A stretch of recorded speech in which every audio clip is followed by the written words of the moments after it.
And right there. Ladies and gentlemen, I got the man, the myth, the legend. We are live, Tyler. Awesome. Yeah, I see we are 8 seconds live. I can see it. Is it really 8 seconds? Okay, cool. Yeah, yeah. Welcome, ladies and gentlemen. I am going to share this. I got to go to my Facebook page. So we're sharing to Facebook, Twitch, and our YouTube channel. And if you have not gone to my YouTube channel, subscribe there. And I also have started a Patreon page. I have some Patreon supporters that I cannot thank enough. And if you want to support me, I will post a link to the Patreon page down in the comments below here in a little bit as soon as I share this stuff. But I got my man Tyler with me. Yeah, and I was posting too. That's why I'm clicking away over here. Sorry, guys. Oh yeah, you're good. And I haven't talked to you for a couple years. I mean, I haven't done anything really, like ever since my wife got cancer. I just was like, you know what? I'm not doing anything but caring for my wife. And I'm so happy. So happy I'm in a position that I can do that, and just what a wonderful thing. So, but as we were talking, you have, kind of during the last couple of years, evolved your business model as well, where you aren't just helping dogs, you're helping people and helping professionals achieve the dreams and results that they desire. Is that correct? You're becoming like a professional performance coach now? Is that what I hear? Essentially, yeah. Like I kind of say it's like performance coaching for dog people, which I think is important. I know you and I both talked about the value of working with professional coaches. I've worked with professional coaches in the past, but I think there are so many unique aspects to the dog industry, and it sort of deserves some specialty in it. And so, the past few years, really, I've been less and less involved in the day-to-day operations at the dog training center. I've obviously got Consider the Dog that I work on as well, the online stuff, but I've really been sort of devoting myself to the practice of helping other professionals and helping people achieve sort of the best that they can be, as opposed to just trying to turn them into little clones of myself. And it's been an interesting process, and I've learned a lot. And I think it's what I'm able to provide for people is something that's pretty unique and not readily available in a lot of places in our industry. Well, and I think that you said it. It's not just a clone of yourself. You're taking aspects of what they have, their strengths, figuring them out. What is that? I mean, and who is your ideal client? I mean, these are. I've hired a coach myself. I've hired John Assaraf. I've hired a few other business coaches. And just like when people hire us as a coach to the relationship with their dog, there's value in it. And when you hire somebody, you're looking for an accelerated, more, I don't know, efficient means of kind of getting that which you desire. Yeah. Is that correct? Yeah. I mean, I've worked with a pretty diverse spectrum of professionals throughout the past year. Everything from some, younger professionals that are really just trying to get their feet off the ground and really want some assistance with sort of best practices just to get their business up and running. I've worked with quite a few people that have been training for a while, but focusing on a lot of, obedience or light behavior issues that really want to get their toes into some more serious things, but they need a little bit of guidance, again, on best practices, how to work with some of these more challenging cases. And we do a lot of case studies together where we actually meet regularly as they're working through cases, and we kind of talk through it and create treatment plans, essentially. And then I also deal with a lot of very successful professionals that are growing and expanding and, or plateauing and trying to figure out what that next stage is and how to get there. So I do a little bit of everything. Sometimes it's even just like, I had a really interesting client that I worked with who all we really focused on was her group classes. She specialized in group classes, but her model was based after her mentor, and it wasn't, it was what her mentor did. It translated well, but she felt like she wasn't being very efficient. She wasn't sure if she was really serving her clients' needs the best. And so we looked at her whole sort of how she structured her group classes, and we completely revamped it and really made it so that she's really focusing on the things that are going to have the most impact on her clients. It gave her more time to work on other things that were also important to her, and allowed her to provide more value to her customers in her classes. So, again, it could be a lot of different issues. But like as far as like the ideal person to work with, I think it's just somebody who's ready to put in the work. Because again, I think in this industry, there is a lot of ego, for better or worse. And there are a lot of places where you can go and learn from somebody that's going to say like, hey, I've got this way of doing things. I think my way is the best. And I'm going to show you how I do it. And I think you should do it the same way as me. And I have a very different perspective. In fact, when I finally let go of that part of my ego, because I was that way for a while too, it was like a really refreshing feeling, to not need to feel like my way is the best and that everybody needs to do it the way I do. And, so I think, you can go to seminars and you can go to shadow programs to just see, this is how so-and-so does it. This is the way they do it. What I want is somebody who comes and they're not looking for somebody to just tell them what to do, and they're not looking for something to copy, but they're looking to gain better insight into their own personality and how their own personality needs to come through in the way that they train dogs. And I can, of course, provide some strategies and some techniques that are maybe adding some new tools to their toolbox, because of course, my history is in being a bit innovative in the industry. Yeah. But ultimately, I want them to take those things as sort of like general principles and then figure out how to make it their own and figure out how to work it into their own system. And I hope that they ultimately do things sometimes very differently from me.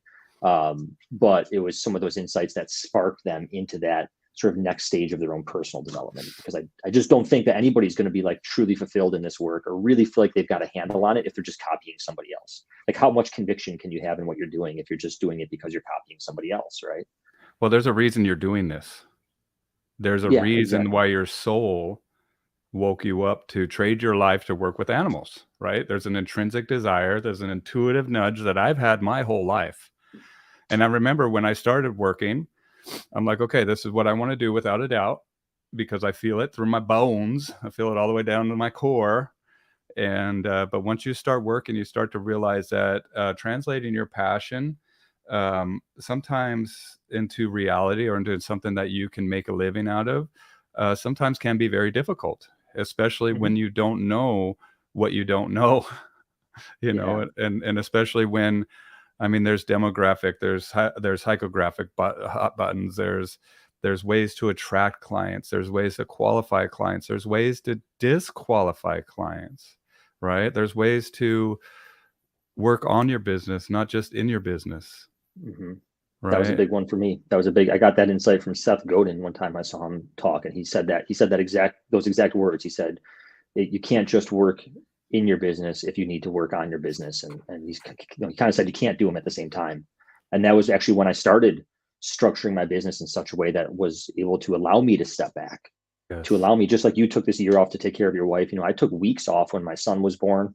And it was important to me to create a business and a lifestyle where I could do those things, and I wasn't sacrificing that part of my life, because I'm just trying to keep the business afloat or keep the grind going. Do you remember which Seth Godin book, man? He's got so many now. Oh, that particularly wasn't a book. It was a talk. It was just a talk. Okay. Yeah. He's from Buffalo. He was here visiting, and he did a talk at the Birchfield Penny Art Gallery. And, my sister came and a friend of mine went with me, and but that particular line stood out to me quite a bit. And I think this industry is also unique because there's a lot of emotion wrapped up in it. Obviously for our clients as professional dog trainers, we have we are interacting with something that is one of the most important parts of their world, right? Like people love their dogs dearly. In many cases, they love them just like children. Even more. So there's a lot of emotion tapped into that, especially when they're dealing with behavior issues or anything else. What's up, Nelson? And hey, what's up, Nelson? And that could be challenging, but also I think as trainers, because we do love animals, like you said, we got into this industry for a reason, that we have a lot of emotion wrapped up. Sometimes we get attached to our clients and we get attached to the process, or we get attached to the outcome. And so when I'm working with professionals, some common themes, we deal with burnout in this industry. is way underreported. Like That's way, why I way do this, underreported. dude. That's why I want to talk to new trainers. That's why, because Yeah, exactly. I see one case take down one of the best, or I've seen people get overwhelmed. I've seen them not being able Yeah. to deal with the energetic backlog and the energetic residue of case after case after case. And just like you were saying, like when we work on your business, not just in your business, that has to be separate. Like you Hmm. can't take and be like, I'm working on my business in the business. You kind of have to take like a 30,000-foot view and step outside of the business, in my opinion, because just like when you're up in an airplane, you can see so much more. Yeah. And but when you're up in the airplane, if you see a fire on the ground, there's really nothing you can do about it except for just kind of take a note and be like, Yeah. oh, there's a fire down there, man. Like I'm observing that, which needs to be fixed. But a lot of times I think that people just get bogged down. And just like you said, we love these dogs. Our clients love their dogs, but we also, I mean, we're invested in this. And to see the cases that we see, or also just to have an overwhelming kind of flow of workflow that just doesn't allow you that time to rejuvenate and to rest and to Exactly. recharge, right?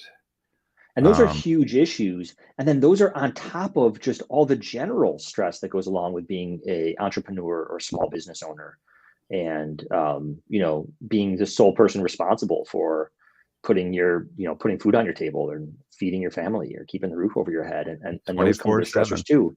especially with the economy the way it is right now.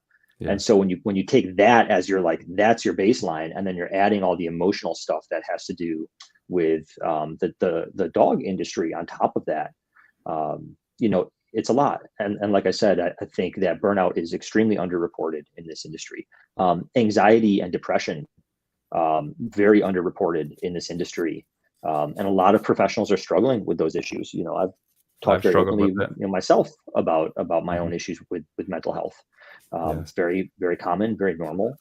Um, Well, and then the other really big one too is the, like, imposter syndrome is huge. I That's a have that's I a have it huge written right thing. there, man. Imposter Yeah, syndrome. Yep. massive. Yeah, massive imposter syndrome. But I think that's not as much so specific to this industry. I think, Well, um, and especially if yeah. somebody that is seeking some coaching. But before we start anything else, happy birthday, brother. Thanks, man. Today is Yeah, Tyler's today birthday. is my birthday. I'm 39 today. This is the last year, bro. This is it. And then I you're over know. the hill, I'm man. over the hill next year. Yeah.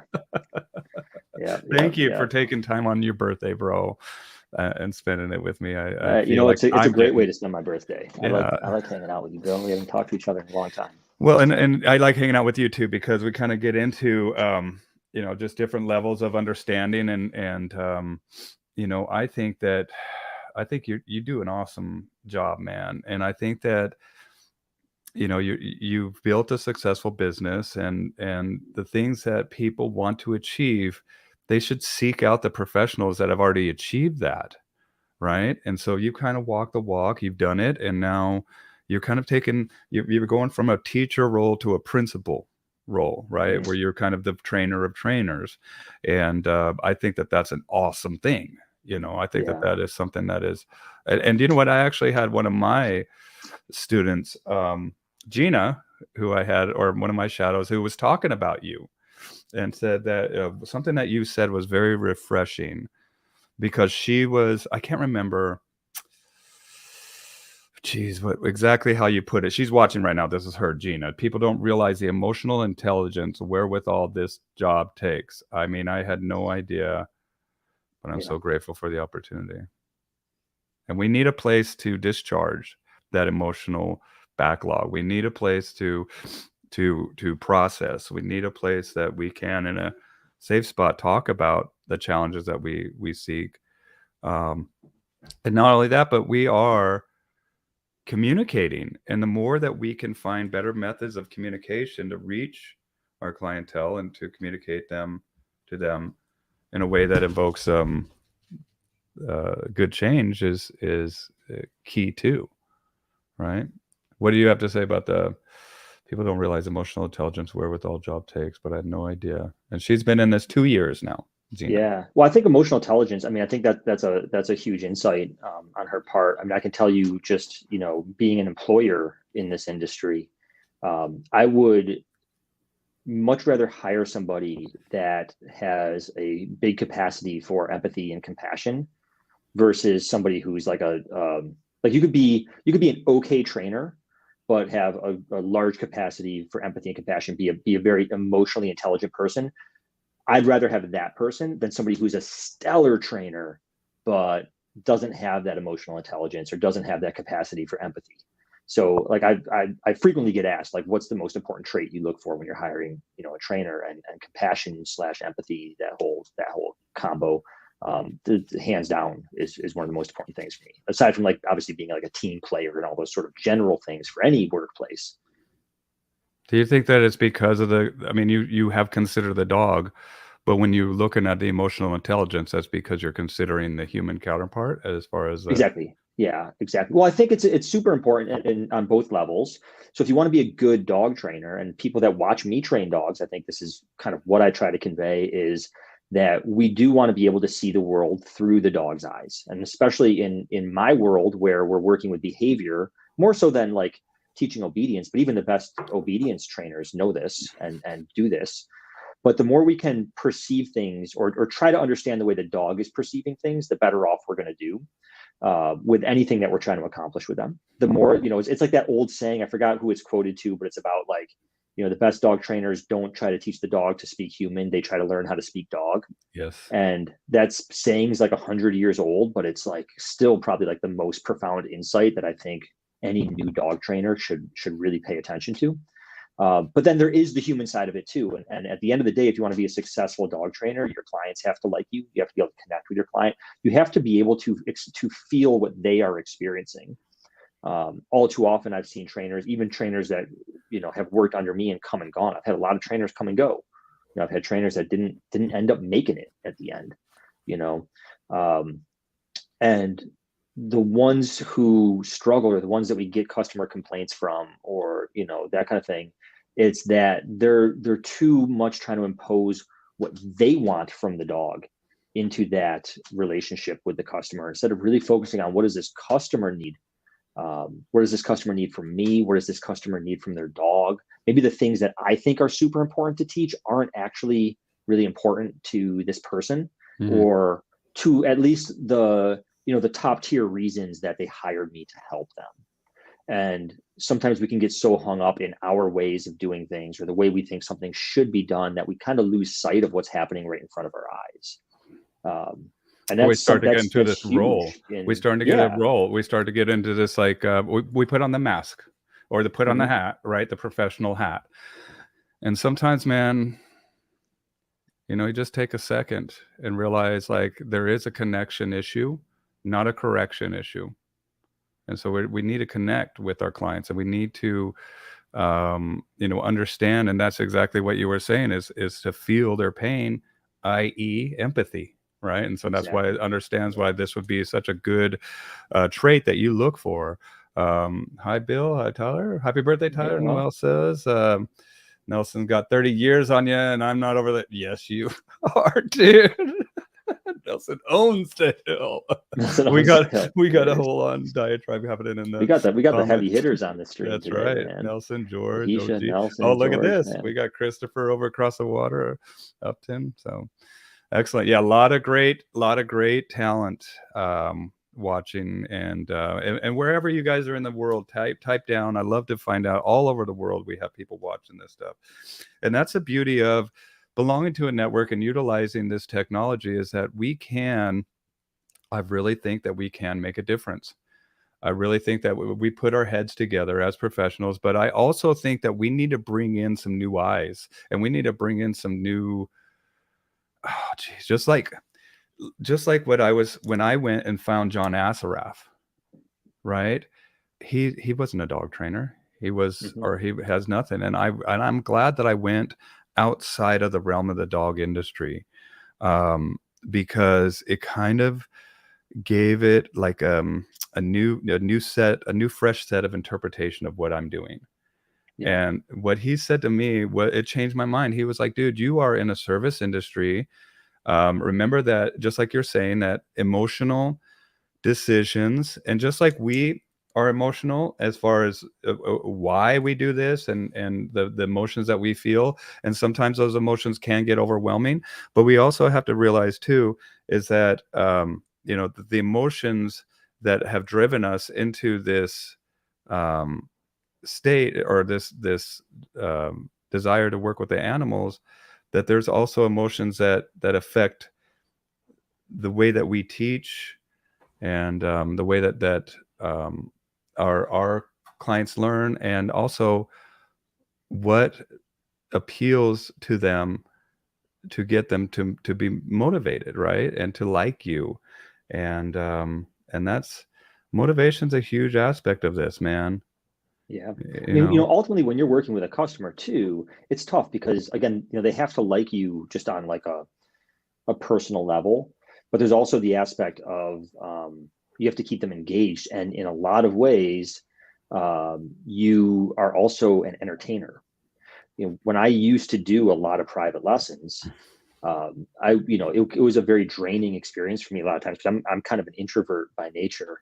But Okay. when I'm in front of a client, like I'm on stage, like I am performing, I'm doing a show. I get this. I could be sleepy, but the moment that a lesson starts, like boom, like my blood's just flowing because it really is a performance. And I think that's a big part of why I was able to be as successful as I often was with my customers, and why I kept their engagement, and why I kept them returning back for more and more. Um, Even after we achieved their goals, they just wanted to do more, is because it was an enjoyable experience. It was entertaining. It was engaging. And, they, ideally would also see me as sort of like a genuinely good person that they didn't mind spending some time with or giving business to. Um, and I think that's super important. So yeah, it's like the full picture, man. There's like so much that goes on, when we're working as professionals in this industry. There's a lot that you have to know, and it's so much more than just how to get the dog to sit. Um, but I think as sort of like a takeaway, if I could, like something tangible, because I'm really big on whenever I work with somebody, it's really important to me that people get value out of the time that we spend together. Me too. And so for those that are spending time with us today, that are giving us their time and attention today, I think one of the key things that I focus on with a lot of my coaching clients, especially when we're trying to improve their efficiency with their clients, improve the client follow through. That's a big issue that comes up, is how do I get my clients to actually follow through a lot? Comes up a ton. And we're able to make some really massive improvements there. It's one area where there's so often so much that we can accomplish. But one of the big ways that we do that is I focus a lot on learning how to ask the right questions. And I think that that's important, and it ties into the empathy piece, because again, when we focus so much on the things that we want to say as dog trainers, here's all the things I want to tell you about your relationship with your dog and how you should be living with your dog and so on and so forth. But And you could talk when for we days on it. forever, right? Yeah. But we need to learn to listen better, and that starts with asking the right Mm. questions. And so often, even the trainers under my own roof, if they come to me and they say, hey, I need help with this case, or I'm not sure where to go with this case, I start asking them questions, and often I start asking some questions that they don't know the answers to yet. And it's like, okay, well, once we find the answers to these questions, we'll probably know what direction to take with this dog or with this customer. But even when it comes to, what's the conversation that this customer needs to hear right now, or what's the conversation that this person needs to have with their dog right now, if we want to be able to focus our attention in the right places, we really have to ask the right questions. And so not just like a broad question like, okay, so does your dog have a bite history? Oh yeah, like he bit my neighbor one time. Okay, well, tell me more about that. Oh, well, we were out on a walk and the neighbor came up to say hi, and then he lunged at her and bit her. Okay, well, when she came up to say hi, like, where was the dog in relation to you? Was he, there's so much we can find out. There's so much we can dig into. And Yes. then the more you dig into that, you go, oh, well, like I see what the problem was here. I Yeah. see what we need to work on with your handling skills, or I see what this, why the dog got insecure, and where we can help the dog feel more comfort. and that's kind of a surface level example of just like the dog's behavior. But like I said, even when it comes to what does this customer like truly need from me right now? What does this person truly need from me right now? And I think we always have to be ready to ask enough questions to figure that out. Do you think that And that's just massive. is there a question that you can think about that people do not ask that you would definitely recommend? I know that's kind of on the spot there, but yeah, I don't know if there's any single one. Like it's very case specific. well, one thing that I do, and especially like this might be a little bit a little different, but what I always do at the end when I'm always at the tail end of any of my private trainings, I ask two questions. First and foremost, and this is not the right question asking at the beginning, but I'm always asking, do you feel like we've learned something today? Do you feel like we've gotten value out of today's lesson? And I always ask, is there any more questions as far as, but that's just the wrap up kind of thing, to make sure that we get everything addressed. But I'm just curious, like, what are some questions that, I mean, I that's what I call thin slicing, when we're thin slicing the case, because I'm like, okay, now what happened there? Now what happened? What happened? Exactly, Right. yeah. And we're just kind of thin slicing with our questions to really, really get, I mean, it's just like an MRI. It's like a thin slice of that image, and we just get the full image. Christopher says it's deeper than people think. Even at night, I'm thinking about the dog and the client. Yeah, dude, how do you switch it off, man? How do you learn to switch it off, especially with these board and trains, especially with people with dogs on their property 24/7 or dogs at their facility 24/7? And that's where people, whenever a client asks me for a dog discount, like I don't do discounts typically, but I'm always like, this is a 24/7 gig. And, that's the psychological tax you pay for kenneling dogs overnight, whether it's for board and train or just you run a kennel or you just do some boarding in your home or whatever.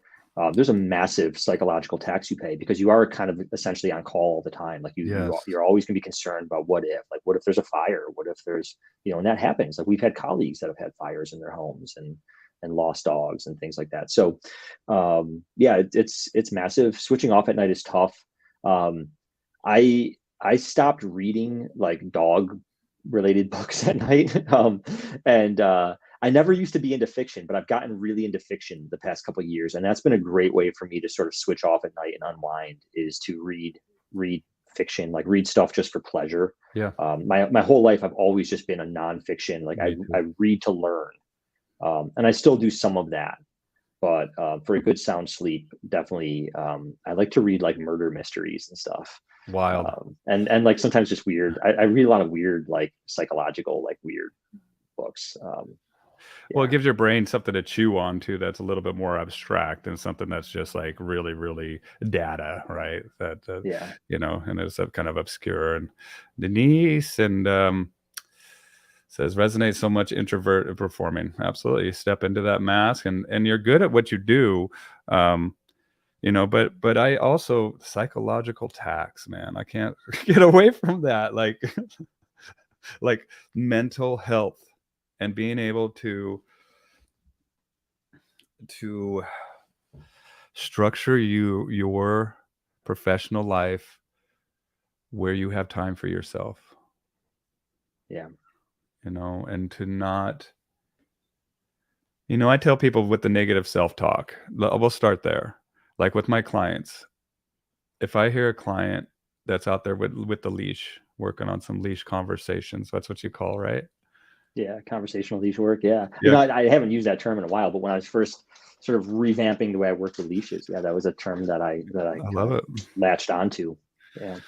Well, and then they're like, "Oh my God, I'm so stupid," and I'm like, "Whoa, easy there. You're not stupid." And I always ask people, man, for a second, let me ask you a question. If there was anybody else that spoke to you the way that you speak to yourself, a friend, would you still be a friend with that person? And they're like, hell no.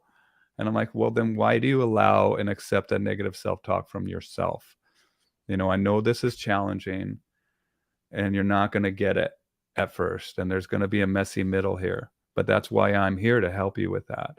But I'm also here to encourage you and to motivate you and to get your mind into a place that you can be confident and to celebrate your victories and not to beat yourself down, man.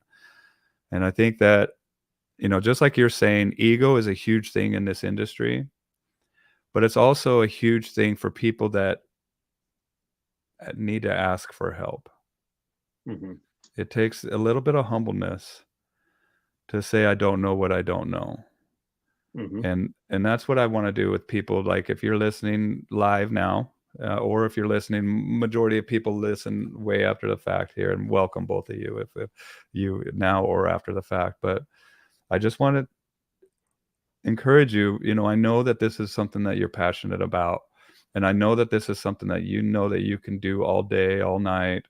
You're working with dogs, but there's value in taking time for yourself. There's value in shutting off the spigot, the revenue stream. And I mean, am I just talking? I'm just kind of talking, but Well, you mentioned something that I think is worth touching on. You talked about, being humble a little bit. And yes, I was thinking about this actually just a little bit previously, some of the comments that were coming in from Bahisha and George and Nelson. I'm seeing these people that have been doing this, much longer than me. all stars. And it's always really nice when I see people like that on the stream, but it's also like, Yeah, a little I wonder what they're intimidating. thinking, and I remember actually one of the, when I first started doing seminars, one of the first seminars I ever did, it was in Arizona.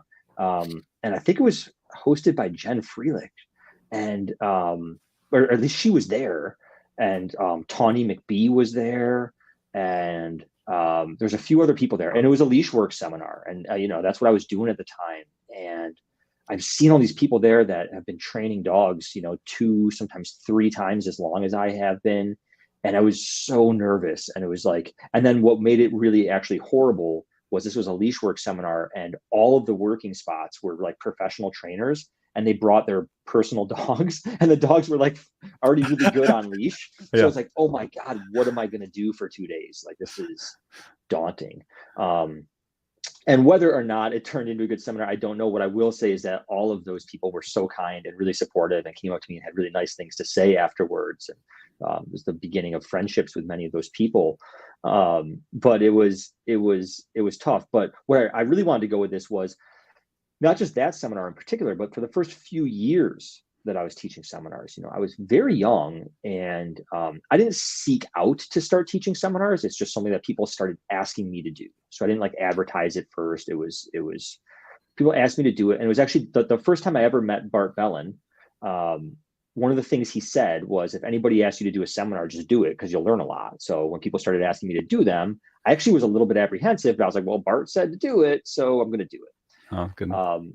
But what was happening was, because I was very insecure and I was very young, and this is something I dealt with throughout my whole career. In fact, my wife jokes around me all the time. Back when I started my business, I used to wear like polo shirts tucked into khaki pants, and I would like have a clipboard, and I used to have a beard, and I shaved my beard for like the first time in a really long time when I first started my business. And I put like more, I guess, like not like I have like kind of like plug earrings, and now I put like little gold hoops in, like really cleaned myself up. I was so young, and I was really wanted to project this professional image. And it was sort of the extension of that at these seminars. And I had a really hard time. Anytime somebody asked a question, I had to have an answer, and I had to be right. And part of that was insecurity. Part of it's ego. I think all of our egos, we all to some extent like to be right. And for some of us, it gets exacerbated or amplified in certain scenarios. And again, there's a tax you're going to pay for that. There's a huge tax you're going to pay for that. One of my hobbies is day trading, and it's a massive issue in day trading as well. This need to be right, and how do we handle when we're not? Yeah. But a really liberating moment for myself was, I still remember the seminar where the first time this happened. It was actually in Los Angeles, and somebody asked a question, and I stopped, and I was like, you know what, that's a really great question, and I actually don't know the answer to it. Here are my thoughts on it, but I'm not 100% sure. It's something that I'd like looking more into. And the fact that I felt comfortable, even though I was the seminar presenter and people were paying to learn from me, that it was still okay for me to say, I don't know. And I remember the feeling, like it actually, like, that moment like stood out to me, because it was like this release of like, you don't have to be right. You don't have to know everything. And sometimes people are going to really appreciate when you're just honest about that, and you can still share your thoughts about it. Absolutely. And it's something that I had already experienced with clients. I had several times with clients where they'd bring me a dog that was like super tough, and I'd be like, this is going to be a hard one. I'm not 100% sure how it's going to end up. Here are my thoughts on how I want to handle it, but I can't make any promises. And then those people end up signing up for like my biggest program because there's a sense of trust and rapport there. Whereas I remember early on, especially some of the people that I first learned from were very big on sales and marketing. It was always like, yeah, we can fix any problem. Selling the And it was dream. kind of like salesman kind of thing. But it took me a while for that. It was easier with clients. It took me a while for that to translate into my sort of professional world as this young guy who was sort of tossed into coaching other professionals at a relatively novice stage in my career. And some people may even argue that I had no business teaching other professionals that early in my career, but it was a big moment. It was a big release for me to be able to be comfortable saying, I don't know, or comfortable saying, I'm going to ask somebody else to answer that question because they might know more than I do. And so whether that means you're hiring a coach or somebody like myself to help you through it, or just even when you're talking to other colleagues, or if you do ever work with other professionals and people come shadow you, or you're teaching seminars, or even with your customers, just letting go of that need to have the answer, of that need to be right. Again, when we talk about our, we have like this emotional bank account, this emotional capacity, and there are a lot of things that chew away at that, and things that we want to be aware of. And these are great areas that it's really helpful sometimes to have a coach, because it's sometimes hard to recognize it on your own. And these are the things that sometimes a good coach can help you to work through and help you to stem the root of it. Because a lot of times our egos have these defense mechanisms built in where it's hard for us, even if we recognize the issue, it's hard for us to maybe see where it's coming from, see where is the source of that, and then how can we work on it. What kind of things can we do to make progress on that issue. And oftentimes these are issues that are not just prevalent in your professional life, they're issues that are prevalent elsewhere, as well. Well, I mean, they're issues that need to be dealt with too. And sometimes too, Nelson also says, clarify that when you're giving an opinion, like this Heck could be yeah. right. So that's a great huge, point. Nelson. That is an excellent point. Yeah, like so many people present opinion as fact, and it's just, not only is it like, hey, like you don't realize like when you do that, like you're like it is taking something out of you. But also you'll increase your own credibility when you are able to distinguish fact and opinion really well. Yeah. Well, and just, I mean, and to try to like chew through it. Like we had a lady here that was Jen, who had a dog that was aggressive, that was like, hey, you guys, I got a question for you. And we posed it to the comments, and it's like, well, I have a dog that's usually aggressive. I took her swimming. She was not aggressive at all. Like she what happened, and so we all posted up our opinion or what might have happened, but none of us knew for sure because none of us were there. But it was an interesting thing that she noticed, and she just kind of wanted to take note of it and maybe find the reason behind it. Let me see. Denise says it feels so creative to think after hours. That's why I blow glass. I blow glass. I bought an aquarium business, so I have all these aquariums, dude. I got hundreds of fish. I got thousands of fish, dude, that I made. I really love that you didn't just say I bought an aquarium. You're like, I bought an aquarium business. Yeah, totally. Hundreds of them. I went to go buy one, and I ended up like, you know what? Well, we wrapped this whole thing up. Literally. Oh Jesus. No. Yeah, don't even start. But that's the trouble I get into. Kinsey, what's up? So great one here, Gina. So we're talking about questions and things to ask your clients. I always tend to ask, what do you love about your dogs and hope to see more of? Keeps it on the lighter side and gives hope back to an often dismal situation. Well, especially because so many of our clients come to us with a list of like, I need my dog to stop doing X. And I think this is really important on two sides of it. I mean, one is, okay, when we need our dog to stop doing things, the client obviously is dealing with some frustration and stress. And so just like for ourselves, it's often recommended, like, do some sort of gratitude practice, like write down things you're thankful for at the end of every day, like keep some amount of your mental spotlight like shining over there. And it's important for us to help our clients with that as well. But also, well, so there's that piece. There's also the dog piece, right? Especially for those of us that are more balanced trainers. A lot of times when we're trying to get dogs to stop doing things, that's going to involve some amount of, pressure from some source, whether it's just a Compulsion. little bit of emotional or psychological. It doesn't even necessarily have to be a physical correction, Hmm. but some sort of conversation saying, hey, like, I really don't like what you're doing, and that's really Boundaries. stressful. And so balancing that for the dog. But when we talk about burnout for the professional, I know for myself, if I get a lot of cases in where a heavy amount of the work that needs to be done involves correction or punishment or whatever you want to call it, or just those more difficult dialogues with the dog, right? Those more difficult conversations with the dog, Meeting that gets behavior really, head on. Meeting behavior head on is what I call it, right? yeah, that gets when you deal with case after case like that, again, like, that starts to chip away at your emotional and psychological capacity that you have. And so I really like that suggestion from Gina, because not only does it allow the client to shed some light onto the positive things about their dog, but it also gives us as a professional some insight into, like, okay, we're going to do these things over here that might be a little bit stressful and less fun and more emotionally difficult. But let's make sure, even though maybe it's not the highest priority for the client, that for everybody involved, we find some way to balance this out a little bit A and give them some contrast. things to work on that are going to Yes. be fun for all of us. Yes. And sometimes as professionals, that's extremely important, because you can really, we all got in this business because we love dogs.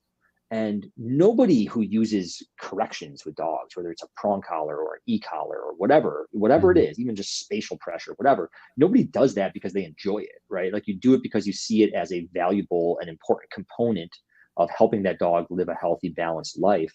But it's not like we don't enjoy that part of it. But if that's what you're doing day in and day out, you love dogs, but all day long you're just saying no to dogs, like day in and day out, like figuratively or literally, you're saying no to dogs. That becomes like not such an enjoyable job for somebody who's an animal lover, right? Yeah. Um, and it can be emotionally taxing. It can be psychologically taxing. We need to be aware of those things. So that's, really the part of Gina's comment that I really like there is part of it's what it does for the client, but part of it's what that can do emotionally for us as trainers.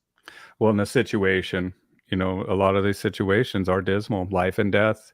And a lot of times, Mm-hmm. sometimes I'm the last, especially when we're working with rescues. I'm the last stop. I'm the Exactly. last stop. I'm the Yeah. decision maker of this, and rightfully so. I mean, I'm the guy that should be. I mean, I know what I'm doing, and I've helped so many dogs, and by far we help way more, by far. A minuscule amount are the ones that have to be euthanized for behavioral issues or anything like that.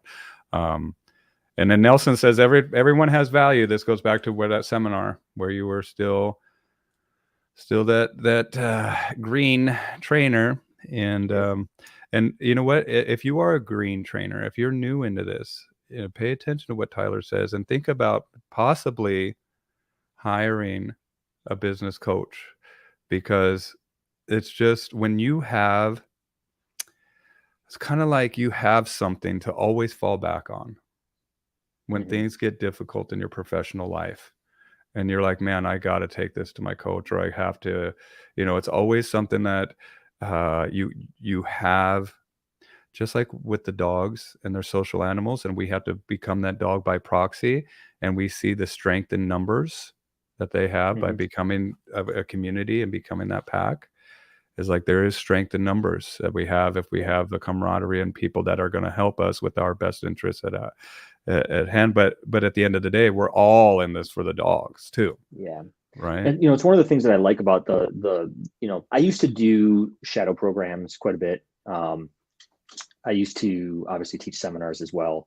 And the shadow programs were good, and I know people like going to them, and you go and you can see how another professional works.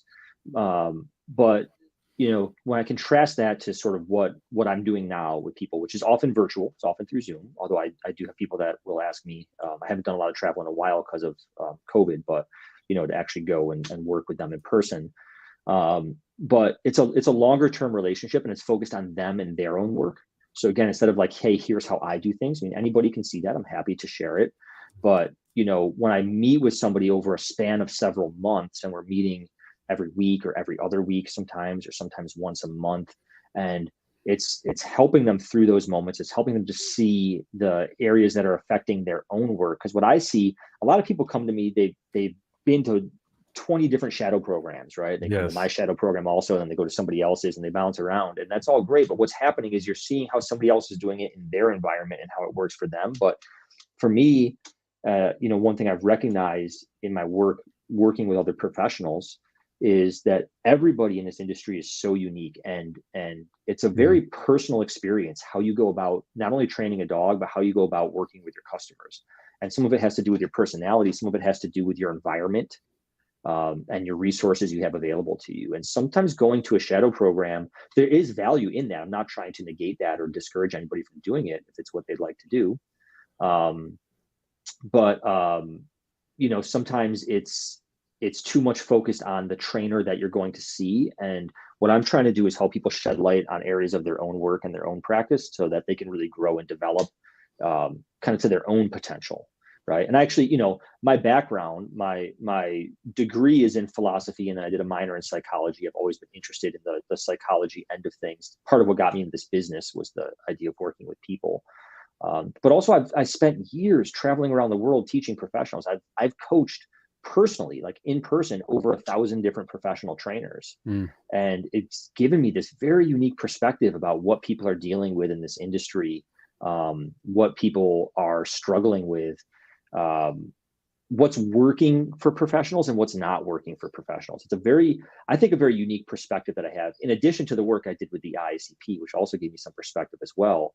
But then also, in addition to not only being a dog trainer, but also running a full scale, dog training facility with Mm. employees, and, it runs, and we Yep. do daycare, we do training. And so you get this unique perspective where, you're able to sort of help people through a lot of that stuff. You know what I mean? Yeah, and the screen sharing that I just showed everybody, that is tylermuto.com, TYLERMUTO. And if you're interested, do you do any like a meet and greet or anything like that to get people to kind of how do you start the process when So you meet? generally, people just, they email me, or they fill out my contact form, and we email back and forth a little bit, get an idea of what they want. A lot of my clients will do packages, so we know there's a bit of work to do. We know it's not going to be a one session deal, so they book a chunk at a time, and we get them all on the calendar, and we kind of work systematically through, regardless of what it is, because again, it varies, right? Like, I just had a client I helped secure a facility. He was trying to expand and was hitting a lot of resistance dealing with banks, and couldn't get funding and this and that. And he was working out of his girlfriend or fiance's parents' house, and they were just able to secure a 5-acre facility, which is really beautiful. And Yeah. sometimes it's working on case studies. So I'm, somebody that wants to get comfortable working with aggression. So we'll actually align our sessions with when they have a case or a couple cases in that we will work through together. And so we'll do a session, then they'll meet with the client, they'll video some of the work with the client, they'll report back to me, we review it, we plan the next session, and those kinds of things.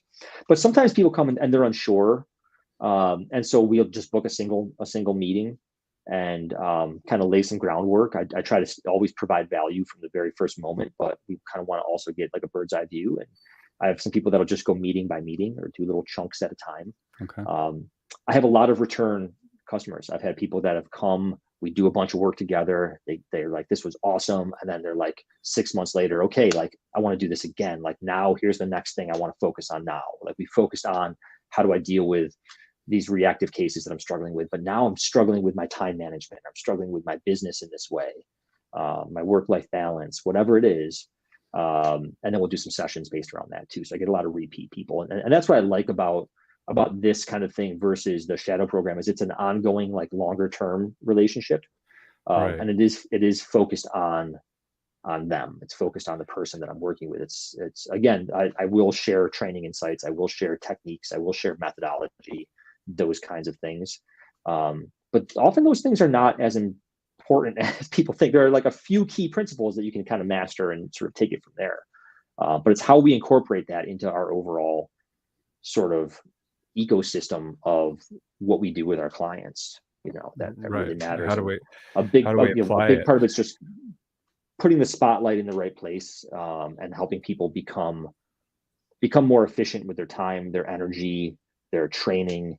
Um, Again, like really getting them to zero in on what's going to make a difference, whether it's a difference for achieving success with the dog or a difference for themselves when it comes to like that work-life balance and making sure they're putting their energy where it matters and maybe dropping some other things out of the picture. Yeah. But that's generally how it works. So it starts with emails, and then we kind of just go from there. A lot of people will do like 6 sessions all at once. Some people just do one. I don't charge differently. Like I don't do package discounts because it really just has to do with making sure if you're doing multiple sessions, you just want to make sure you get like regular intervals, especially for doing case studies. And that's really the motivation for people to book a whole thing at a time, or if they know they're going to need some regular work to overcome like their business hurdles or the growth that they want to see, we'll book multiple things at a time. But that's the way it is. That's the way I work it. I don't, I'm not pushy about it. So. Well, in full transparency, I'm asking all this stuff because I am interested in hiring you, and just so everybody else knows, like Cool. this is Yeah. something that I am interested in, as somebody that has worked in the industry since. I mean, I've had my business here since 2007, right? And I'm still looking to hire Tyler because, I mean, you're a great guy, but also a great friend, but also I know you know your stuff, and yeah, I think that it's very valuable to have, that network of people that you can tap into. And especially if I can bring you the questions of like, no, let's just cut through the quick. Here's what I need, and Yeah, and how do I deal with this? Exactly. And something Yeah. that, like it's on a totally different level. And sometimes we have to get, just like you said, we have to ask the right questions, but we also have to ask the right questions of our clients and that we're trying to help back then too, not just with the dogs. Nelson's out of here. Good Hey, see you, people, gotta Nelson. go. Gotta work for my friends. Learning all the things to look for, all the things you could agree with. The dog is so important. That's from earlier, but yeah, man, and that's it. Is like there's often a gap between what people are doing and the achievement or the goals that they see. And just like the gentleman that you were helping with to get in the facility, like when you're in your in-laws house, you're already dealing with so much shit, dude. You don't want to stop, Yeah. and it's hard. And so when you have time and a focused effort and a encapsulated space that's dedicated, Yeah. to And fixing this. accountability. And part of it too was, like with a lot of times with the people that I work with, there's a big fear of failure. And so having that extra push from behind to say, no, you just need to do this, you need to get it done. And specifically even with them, sometimes it's just really practical, tangible things like, somebody's being shot down from a bank on financing, but they didn't have the right things in their business plan that would make the bank feel comfortable giving them money, right? These particular people ended up securing private financing, which is a whole different thing. But by the time they even got there, they already had this like totally rewritten business plan. They had projected, growth plans. What can I do with this property when I get it? How am I going to expand my income? And just looking at those practical things that they did a great job of sort of compiling their current stats, but they needed assistance. Like, how do we project that out? How do we plan for growth? How do we sell this to a lender, so that we can make sure we get money? And that's something that I went through with my own business. I got shot down from bank after bank after bank because I bought my facility in we started doing the process in like 2010, so it was like the tail end of that whole housing crisis. Yeah. And I was young and had no equity, and nobody was interested in lending to me. I couldn't buy a house back then, like nothing. So I really had to put some legwork in to figure out like, how am I going to get the trust from these institutions to give me the financial backing that I need to make this happen. And you walked the walk, man, and you did it. And it's Yes, sir. but it's also, And it was scary as shit. Like, don't get me wrong. Like, it was scary as hell. Right? We all deal with that stuff. You got to face it. yeah. Well, face the fears and doing it anyway. Do you know what that is? That's the definition of courage. Exactly. Right. And what we do is we encourage people. Right. And I like that. I like to put the courage within somebody and be like, yeah, this is challenging, but you know what? You can do it. and here's how we can do it. And even if, sometimes that analogy of driving across the country at nighttime, from New York to Los Angeles, you just need to see the 10 feet that are in front of you that are provided by the headlights to get the whole, you don't need to see the whole thing. And in fact, it'd be very daunting if you saw the whole thing right in front of you. And I was just reading a story that was just like that. It was like one of these like allegory type things, and it was about a guy who was lost in the woods, and he's trying to get his way to wherever he was going, back home, we'll say, maybe, and he's got I don't know if it's another person with him. I'm going to botch the story, but basically the whole point of it is he's lost in the woods, and he looks to whomever is there to assistance. Maybe he was talking to God, I don't know, and he says, I don't think I'm ever going to get out of this situation. I can't see a path forward. And whomever he was talking to said, well, can you see where to put your next step?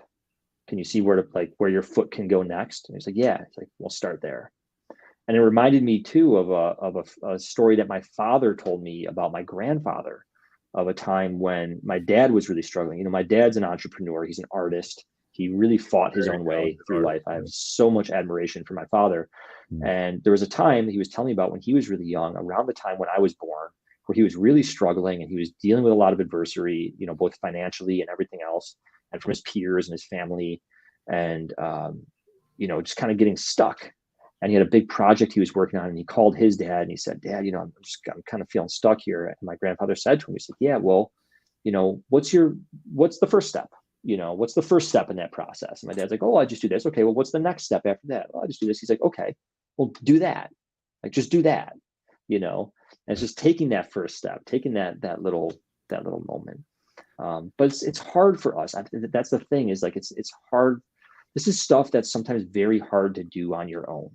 It's paralyzing. Really hard to Sometimes do. you're petrified, and just like Lao Tzu. Or you just don't see it. It's hard to have the perspective, Well, because your perspective is blocked by the trees, because you're in the Exactly. middle of the forest, dude. It's hard when you can see the whole forest back here. Like, I'm out here, I got a big open space. Like, I can see a lot because I can, I have a good view. But sometimes if you're really, really in the thick of it, you can't see much because that your vision is blocked. And just like Lao Tzu, the Tao Te Ching, the journey of 1,000 miles begins with a single step. Exactly. It's just, if you decide to take that step, but just know that you don't have to make that journey alone.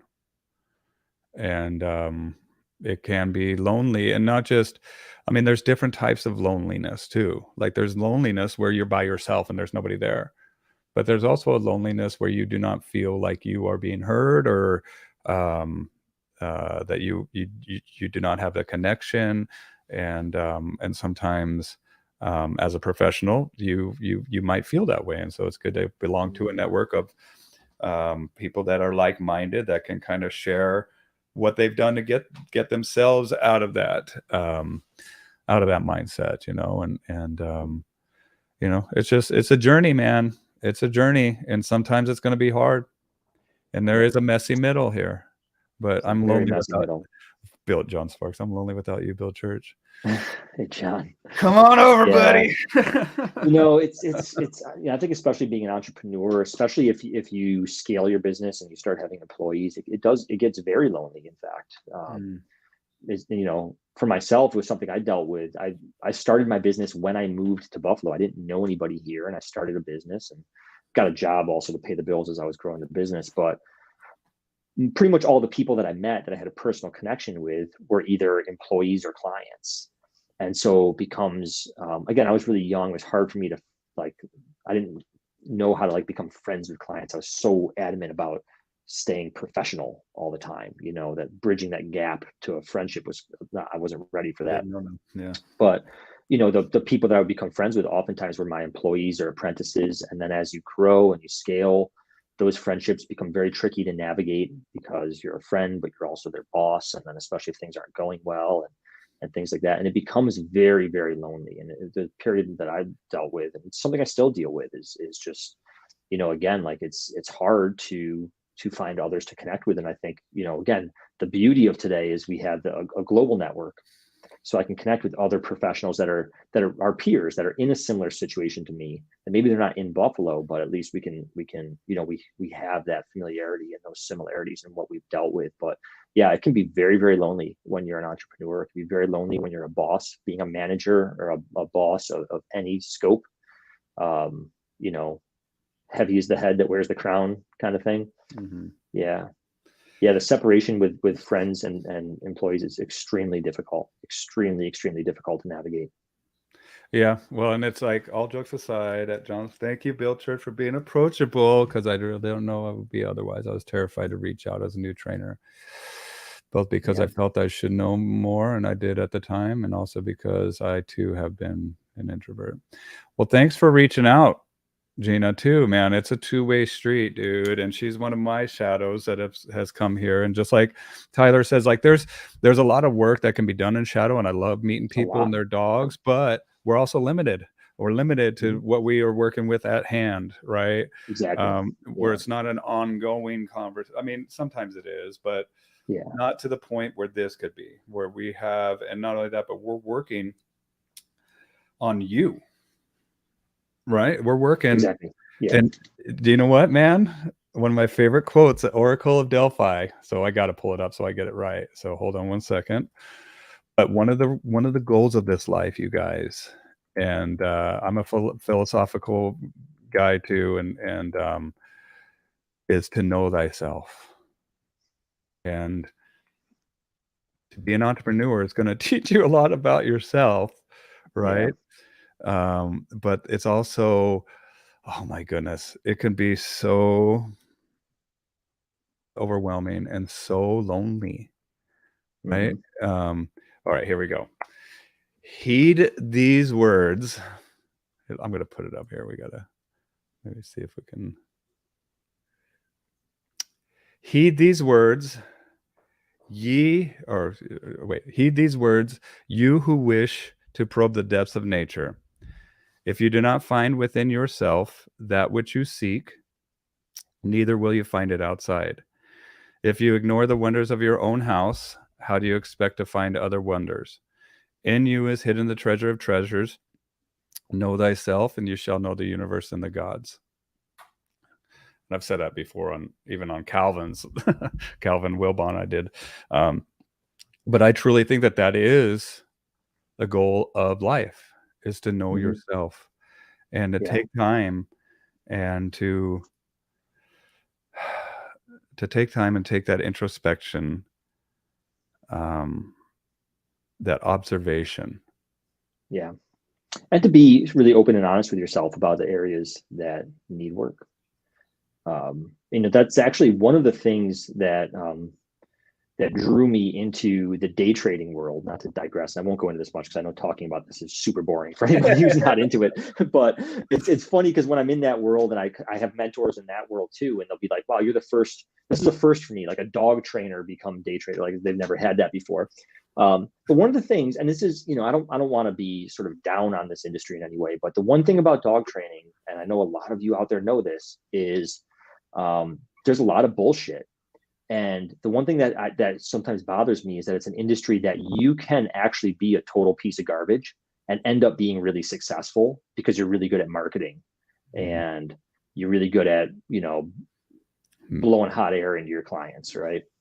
And I have a few personal experiences with that, with people that just, it really affected me negatively. Like people that I knew personally were just like really not good people and not good dog trainers, not good to animals, but are somehow still very successful in dog training. And that really bugged me a lot.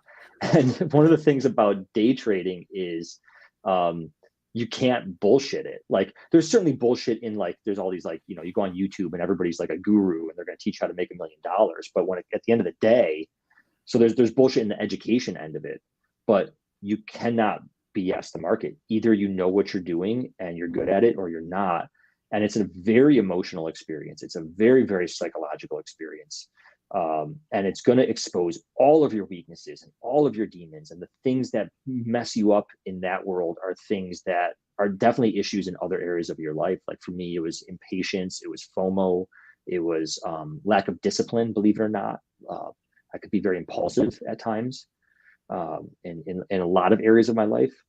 And those are things that'll kill me. Those are things that'll kill my day trading account. And you can't fake it. You literally cannot fake it. So if you want to do that world, you have to face those things. It's going to be so painful. It's going to take you into the darkest depths of your psyche. It's I smile crushing. because I know. It is. You're up against so much adversity in the markets. It's a war zone. It's not what the internet portrays it as. It's a, if I knew everything that it was going to entail, I may not have ever gotten into it. But once I got into it, I was bit by the bug. But it can be a tremendous vehicle for personal growth and development, but it can also completely crush your soul, because you have to look at yourself in the mirror, and there's no hiding from it in that world. There is no hiding from it. The market does not give a shit about you. And it's like it'll tear you to shreds. And it's all those little things. It's all those little personality defects that we all have. Oh, I've seen even on Wall Street bets and stuff, man. Like I've seen some people gotten some crazy, destroyed, right? Yeah. But that's one of the things that drew me to it, because it's one of the things that about the dog training industry that I felt was a little bit toxic for me. Was it's like, man, like I'm putting so much work into improving myself and developing myself, and then like this a-hole over here is like charging the same amount as me, and he's busy and blah blah blah blah blah, and like I can't reconcile this. Flattening dogs, yeah, wrong, not even care. Yeah, and so I love that world, because you cannot BS it. Like your account balance is going to tell the truth. There's no hiding it. There's just no hiding it, and it's extremely challenging, which is also something that appeals to me. Well, we belong. Anyway, that's all I'll say about that. Well, the influencer culture, where you can paint any picture you want, but show me your bank statements, show me your, that's what, show me. The account balance doesn't lie. That account balance doesn't lie, man. And not only that, but even with crypto market, like I got in and luckily, like I utilized it, but dude, I can tell you stories. Oh yeah, I would be a deca millionaire, bro. I would be a deca millionaire at least if I would have just stuck with it. If I would have just if I wouldn't have sold, if I would have just held and but that's inevitable. That's inevitable in anything like this. You're going to deal with that kind of regret and that sort of what if. And but I laugh at it. I laugh at the absurdity of life, bro. Like it could have all my dreams. Like I could be sitting on a private jet right now. You're driving a Lambo. You'd be one of those guys on YouTube. Dude, I'd have a Lambo that would be like on 4-wheel drive, like jacked up, like totally counter, but whatever. You know what though? There's value in all of this experience, and it's not, just like Viktor Frankl says, it's like the space between stimulus and response is a gap, and in that gap lies your response, and in your response lies your choice, and in your choice lies your freedom. Right. Exactly. But sometimes our choices might not be the best one, and sometimes there's consequences to that. But the good thing about hiring a coach is that a lot of times you can borrow their scars. That's what I call it, borrowing scars.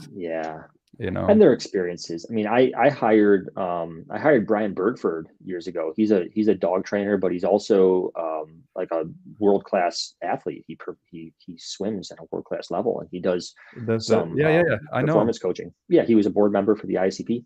I served with him on the board for many years, and when I found out he was doing coaching, it was like instantly I was like one of his first customers, because here's a guy that I know walks the walk.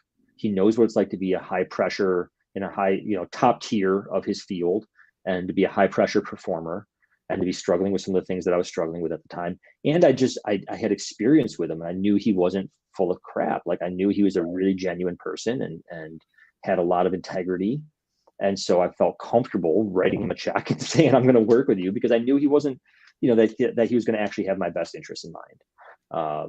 And that's why I go to these conferences. That's why I go to dog training conferences, to network with people, so I know who's real. Exactly. So I can touch their hands, shake their hands, and find out and build rapport. Rapport is power, man, and rapport is power in any relationship. From what I observed, most of the time, people that are not kind to dogs have clients that want permission not to be kind to their dogs. Yeah. If they actually maintain the training given, they have to be on board with that. Interesting. Yeah, there's some people out there that are not good people, man, and not know about them gives them an advantage, Mm-hmm. right? And the worst thing that they want is to be called out, but I don't call out. I call them to their face. And I love that Clubhouse app, man, because I've called a couple dog trainers. I've called them out and told them that Yeah. they flatten dogs, they abuse dogs to their face. I'm not going to be giving anybody any type of exposure. Is, just like I've said before, you love somebody, you tell the world about them, 2 people will check them out. You hate somebody, you tell the world about them, 30 people will check them out. So I'm not going to do that. But there are people out there that have no business working with animals. Yeah. And connect. Good dog trainers want to able to connect a dog even without the tools. Yep. Certainly. Yep. And just kind of have the route that you want to go and know, look, this isn't my dog. This is your dog. Yeah. And what relationship do you want with that animal? And I want to get what's you the there. client experiencing? What's the dog experiencing? I mean, that's what really matters. How are those 2 beings perceiving the world, and how are those 2 beings perceiving the same situation? And how do we kind of reduce the gap between those two different perceptions of reality? I mean, nothing, Say I think that we again. sort of, What do you say? so yeah, so it's, we have to look at how does the client, how does the person, perceive the world, but also perceive this particular situation. And then how does the dog perceive the world and perceive this particular situation? And there's often a big gap there. And like in that gap, right, like there lies often our answers. Like, how do we get these 2 beings to see eye to eye? And it's hard. Like it's not often realistic for us to ask the dog to be able to see our perspective, right? Like they are a dog. Yeah. We are human beings. Yeah. We have it within our capacity to try to understand the dog's perspective. And so that's often what we're trying to do, is say, well, let's understand how the dog is feeling. Okay, how can we make sure we're not, validating toxic feelings? How can we make sure we're getting them, whatever it is, right? Again, it's asking those questions, and it's putting those two worlds together, matching up those 2 areas of perception. That is so huge, and that doesn't matter what tools you're using. The tools help you get there, and some tools are going to be better for certain tasks than others, right? At the end of the day, right? What we don't want to be is too married. I have a client right now I'm coaching that he comes from a background of that everything is e-collar based. So his background is with one of the franchises. I'm not going to mention which one, but they're very e-collar heavy, and so he was kind of taught like everything gets fixed with e-collar. The e-collar is part of every solution. It's part of every little thing. And he started to, he's a younger dog trainer, but he started to see that like maybe that isn't right. But not only is it not right, as a trainer, like he felt like that was limiting him. And, he wanted to make sure that if he is using e-collar, it's for the right reasons. And so part of it was making sure that through working together, he developed, a broader toolbox, a broader understanding of how to approach these behaviors, that wasn't, that was independent of the tool. So instead of just being like, well, we just put an e-collar on and do X, Y, Z, it was like, no, let's like, what's actually going on here? How do we get at the root of that? Yeah. But then the really tricky thing was then coming back full circle from that and not second guessing when actually the e-collar was the right option and was the right tool. And so, I taught him some things, and he goes, like, I was teaching him some techniques for teaching the dog to get into a lower arousal state, and to, instead of, launching at things that were interesting, like holding back a little bit. Right. And he was like, okay, like after, cause again, we were working while he's working with cases with this, and he would report back, and right off the bat, he saw some huge success. We made some changes, basically changes to technique and method. Right. Approach, and he saw some big successes, and right off the bat was getting testimonials in from clients, like after the first sessions, because they were so pleased, because right away he was addressing things that mattered. And then he's like, I'm a little afraid now because this feels so powerful. He's like, how do I not fall into the trap now? Is that imposter? Like, this is the holy grail. Okay. And now everything is going to be fixed with this solution, just like in the past, it was everything's going to be fixed with the e-collar. Like, how do I not fall into that trap? Because the things I showed him were powerful and they worked really well for the cases that we worked on, but they're not going to fix end all be all. Yeah, it's exactly. There is no end all be all. There's no finish line here, folks. Training. There's no finish line. And so we had to then work through that, right? It was like, okay, like you've shown me some things that show me like absolutely the e-collar is not necessary. In fact, a slower process for some of these things, or a less efficient process for some of these things. But now how do I not fall into that trap with the stuff that you just showed me? where now I Yeah. never use the e-collar because I'm so married to this idea. And so again, and it came back to what it came back to was, before we pick any plan of action, let's ask some questions. What does this client really need from me? What does the dog need from me? What does the dog need from the owner? What is the conversation that needs to happen between them? Okay, well, what is the best way for us to facilitate those things?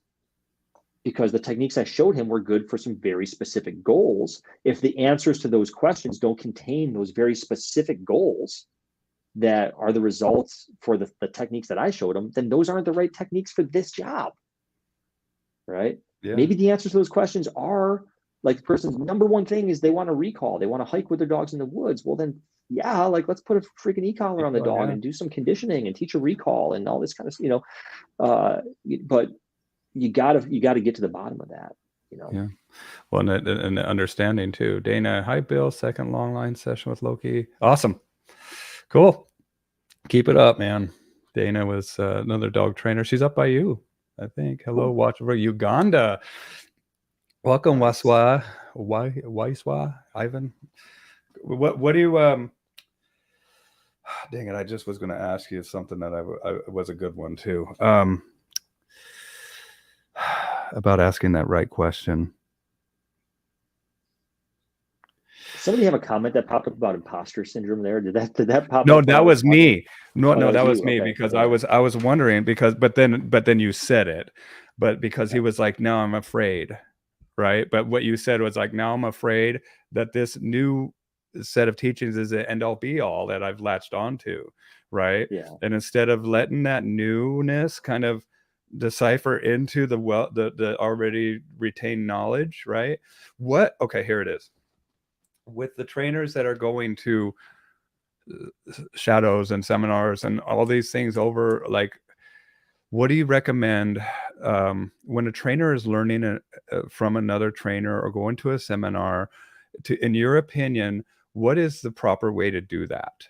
Because I see This is a trainers great that, question, Bill. yeah, that overwhelm themselves with, oh, I'm going to Yeah. this one next, going to that one, and they haven't had the opportunity. And this is where that, like, where the to allow that new information to disseminate and to come and kind of fill in the gaps of what you previously know. And so what is the proper way to do that? Yeah. And So there's a couple of ways I want to answer this question. It's a great question, and it does tie into what I was just talking about and that particular client of mine that I was working with that issue of how do I not make this the thing that I try to use with every client. And part of my answer to him was, sometimes it's okay for a period of time to get really married to something, to get really hooked on it, and to be really excited about it and really engaged with it. I mean, one of the reasons that I got as good as I got with a leash, I mean, that was the thing that really put me on the map as a professional, with my leash work. I got damn good with a leash. Like, I'm not afraid to say it, like, really damn good with a leash. I agree. I watched And some videos one of when the reasons that happened was when I first started diving into that, I got so excited about it. And I was like, man, I want to see how far I can take this. And I kind of put everything else on a shelf for a minute. And for better or worse, I wanted to see how far could I go with just this thing. But by doing that, that's also where I was able to learn the limitations of it, and where other things are needed, what it's good for, what it's not good for. And so part of it is like, hey, you're excited about this. And when you're excited about it, you're going to learn, right? Like, we learn more when we're excited and we're engaged. we're So open. why suppress that? Right. If you want to try these techniques on a lot of dogs right now, like, rock on, like, do that, see where it can take you, see where it works for you and where it doesn't, because there's gonna be things where it works really well for me that you need to approach it slightly differently. You are not me, and you're not going to train dogs at the end of the day the same way I'm going to. And so it's okay to dive headfirst into a new technique. It's exciting to dive headfirst into a new technique, as long as we stay aware of what we're doing. We stay, we're not losing the forest for the trees. We say, hey, I'm just right now exploring this new thing, but I know that at some point I'm going to need to reintegrate it into the whole. You know what I mean? Absolutely. And I think that, so to a certain extent, I said, hey, like, if you're super excited about this right now and you're loving it and you're seeing the success and it's effective, like, dive headfirst into it, man. Like, see where it works, but also find out where it fails. Like, really also find out where it fails. You need to have that experience. You can't just, I can tell you where it's going to fail, but you need to see it fail. You need to feel Yeah. it fail, Well, you know that know? knowledge through experience is a totally different Ex- ball game than just reading about something. And sometimes we need to apply it, right? And Exactly. And I do some coaching with other day traders too. Like I have a Discord group and I live stream my trading a lot of days. I'm actually building an online course for that world. And one of the things that I focus on with people, there's a bazillion courses on how to trade the markets and do this strategy. And when this, you see this buy, when you see this sell. One of the things that I do is I put people through drills, and drills that aren't intended to necessarily be profitable, but they're intended to give you a certain experience of yes, interacting with the market in a certain way.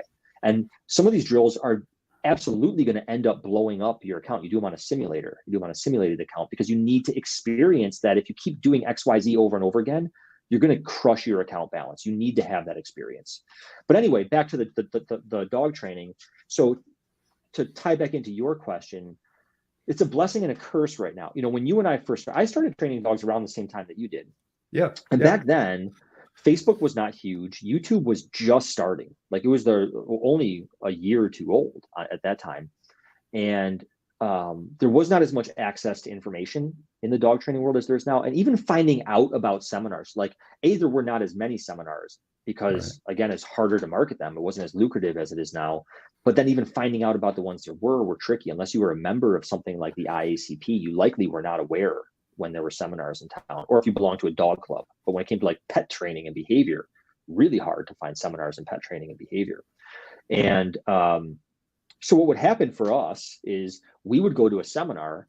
There would not be another opportunity to learn a different technique or to learn from another professional for a year, you know? And so you go to that seminar, you learn a bunch of stuff, you're excited about it, you go home, you dive headfirst into it, you would throw away all your other tools, you do those techniques and you figure out what works, and then you integrate it and you toss out the rest. It's like Bruce Lee, right? Like, learn all the different styles, take what works, It's like discard what Karate doesn't. Kid, like Karate Kid, like the Yeah, techniques, like, and that's what I tell people sometimes. Like right now, you're going to think that this is silly, yep, like the long line, like Dana was doing. Like this is just kind of fundamental, foundational, yeah. wide approach until we kind of narrow it down and really get, And and different pieces of it all are going to work differently for different people. At the end of the day, well, it's going to dude, work I differently think of for it different like your people. dad's an artist, right? And learning how to blend. Pretty Yeah, soon, dude, all for the next freaking 3 months, you're making clouds. Like you're doing all the blending, like yeah, that's, but it's just a tool. Like you're not a blend, like that's not the end all yeah, be all. It's just a talent, a tool, a technique that you have mastered. yeah. And so But once the you've mastered, problem now is it's a blessing and a curse. I meet trainers now that have been training dogs for 2 years that are at a level that took me 6 years to accomplish because they have so much access to information. listen to that, They ladies and don't have to gentlemen. figure it out on their own. That's why You I know what I want to mean? talk to trainers. That's why if you guys know new trainers and like Gina is, man, like let's get this like brain trust. Let's get it Yeah. solid, man. Yeah. I Like mean, the but that's how any craft progresses, right? Because 100th again, we monkey, learn dude. from the scars of those who came before us. That's We right. also stand on the shoulders of giants. So I see these youngsters coming up that they were able to watch my videos or watch, Yes. Duke Ferguson's videos or go to a Nelson seminar, and they're able to do Watch things in these two chats. years that it took me forever to figure out. And that's beautiful and it's amazing and it's great. But the downside is with this sort of like it's like the amount that you can get from YouTube and Facebook and all the seminars that are available now, or at least pre-COVID, is it's like drinking from a fire hose. And then you get the Mm. people that they bounce from this person's techniques to that person. For a while, there was a seminar circuit, and there were people that they just go this seminar, that seminar, this seminar, that seminar, this seminar, that seminar, and I think it's like I'm personally I attribute a lot of my own success to the fact that I've tried to learn as many different styles and different techniques as possible. But when you do that and you don't ever actually practice any of them, and you don't ever see where they succeed and where they fail, or you How practice it to a little apply bit, them. but you neglect to understand Right. that anytime you try something new, you're probably going to suck at it. And so what a lot of people do is they go to somebody's shadow program and they learn a few techniques, and then they go home and they try it, and it doesn't work out right away the way they thought it was going to. And then instead of just practicing or reaching out to that person that they did a shadow with, which by the way is really valuable to be able to do, Like it's clear that Bill, you maintain an ongoing relationship with a lot of these people, which is immensely valuable. Instead of reaching back out and saying like, hey, like I tried this thing and I failed. Like, can I shoot you, some video and you can tell me what I did wrong? They then go, no, this isn't it. This isn't the holy grail I was looking for. It doesn't work all the time and on every dog. So now I'm going to go to the next person's shadow. And now I'm going to go to the next. And they never find it because they're looking for, and I was guilty of this too. I remember for years, I even knew it in the moment. I knew it while I was doing it. I was very conscious of this, that I kept feeling like I was missing there's something I'm missing that if I get it, if I understand it, like then it's all going to come together. Then I'm going to have all the pieces of the puzzle. Then I'm going to be successful with these some dogs that I'm not finding success with. There's just one missing technique, and the reality is there's not. It's practice, it's experience, it's developing intuition, it's time with your boots on the ground and your hands on the leash, and that's where some of that imposter syndrome does come in. That do you still have imposter syndrome, Tyler, in some ways? Yeah, absolutely. I think that's a good question. People need to know. Yeah, I still have it too. I want to show this. Let me see if I can show this. Hold on one second. Give me a second to pull up my phone. Even though we've been I'll joke working around with dogs while I'm looking for this. Okay. I'm sorry, I didn't mean to interrupt you, but no, go ahead. My wife, I love my wife. We are similar in so many ways, but also very different in so many ways. I'm actually more emotional than she is. My wife is she is like, let's get down to business, and she's got no room for BS. And she jokes around because she manages people as well. And she, people come to her and they talk about it. She actually hates the word imposter syndrome. She hates it.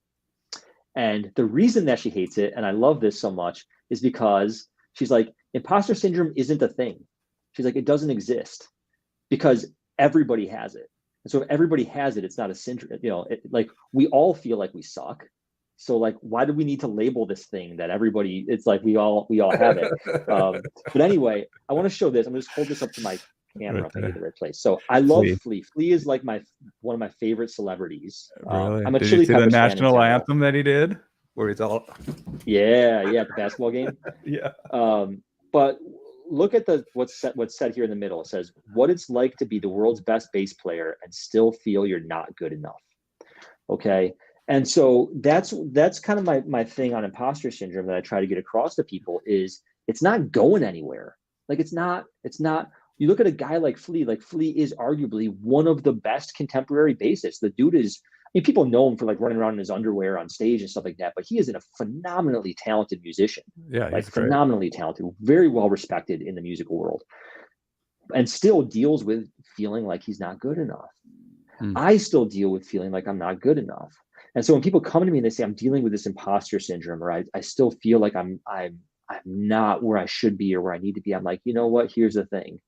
The bad news is it's not going anywhere. Like that feeling's not going to stop. You're always going to feel it. The good news is that we all feel it, and it's there for a reason. Yes. Right? Like, why do you think I got as good at dog training as I got? It's because I didn't feel like I was good enough. So I had a drive to keep going. And the thing about ambition is I personally believe that you can't have ambition without anxiety. Wow. I think those two things, it's like a function of another. One's like related. A driver. Yeah. I think you can have anxiety without ambition for sure. But I don't think you can have ambition without anxiety. Because what is it if there's no anxiety involved in it? If there's no like fear of not accomplishing, or anxiety that you're not good enough, or fear of missing out, or whatever, like it's the fuel in the tank. And so there's a certain amount of that stuff that we have to embrace and own if we're going to be ambitious and if we're going to try to reach our full potential. But we want to sort of keep it to a healthy degree and keep it to a healthy level. And of course, by all means, I've not always been successful at that. Again, I talk very openly about my own struggles with mental health. But when it comes to imposter syndrome, like, yes, of course, I feel those feelings too. I don't know anybody who cares. I'll put it that way. I don't know anybody who cares who doesn't struggle with that. There are some people that just don't care. You know what I mean? Like they just don't care. They don't care about the quality of their work. They don't care about the quality of their process, whatever. But if you care, if you give a shit about what you do, you're probably going to have some form of imposter syndrome. And yes, I have it too. And I have it too. I do too, man. Yeah. I do too. Like, especially when working with like military police, I'm like the totally opposite. I'm like totally hippy dippy, kind of guy, and Hmm. you know, Yeah, yeah, but it's also, what the dogs have confirmed that I'm doing the right thing yeah, over and yeah, over and over again. My clients have confirmed that I'm doing the right thing, and so I look at the feedback, right, that I hmm, get from that. But it's also very important to form your own type of, your own network of support, you know, hmm. and then I think that it's also one of the goals for seminar and shadow program was honestly make those connections, Bill, and see them in person, and figure it's Yeah, worthy to follow because social media. absolutely. Yeah, you don't know what you're getting on social media, man. People can curate all freaking day long. That's what I liked about that Clubhouse app, because it's like live and you can chat right away and you can find out who Yeah, knows their stuff right away, you know. yeah. But And again, that was kind of what I was talking about earlier too, about like this is an industry where you can BS your way through it. you But better again, believe. also when it comes to, and this comes up a ton with people that I work with, professionals that I work with, that they are constantly comparing themselves on social media. I mean, are the youth of today is riddled with this issue of comparing ourselves to others on social media, and everybody on social media puts the best foot forward. I tell people all the time, I'm not nearly as good of a dog trainer as people think I am, because if you're only judging by what I put on YouTube and what I put on Facebook, then like you're not getting the full picture. Like you think I'm way better than I actually am, like most likely, right? So you really can't compare yourself to that. And I have several people that I've coached. I'm like, listen, I want you to actually like take a break from Facebook or take a break from Instagram, or at least like dramatically limit who you're following on there. I don't follow other dog trainers.